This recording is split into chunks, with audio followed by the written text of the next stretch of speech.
At anong alon naman ang nagtaboy sa'yo upang dalawin ang iyong kapatid, Apwe?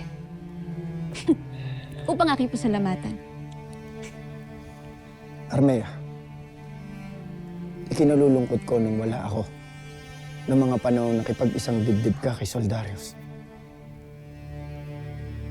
Yun ba ay isang masaya o malungkot na pangyayari sa iyo?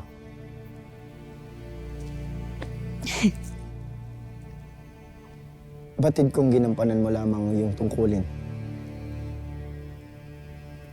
Kaya't kung dumating ang tamang panahon na kailangan mong tumayong mag-isa,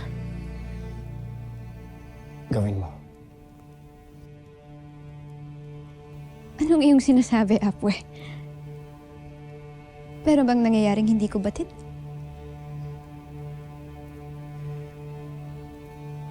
Makinig ka ng mahusay, Apwe. May mga laban na hindi dapat paghatian at may mga pasya na kailangan mong akuin kahit walang kasama. Ayoko ng mga ganitong klaseng usapin. Adamus, sabihin mo na lang sa akin kung may suliranin ka.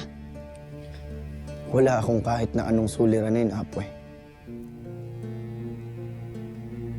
Ngunit kung dumating yung panahon na hindi ako dumating kaagad sa oras na kinakailangan mo ako, ipangako mo sa akin na hindi ka matitinag.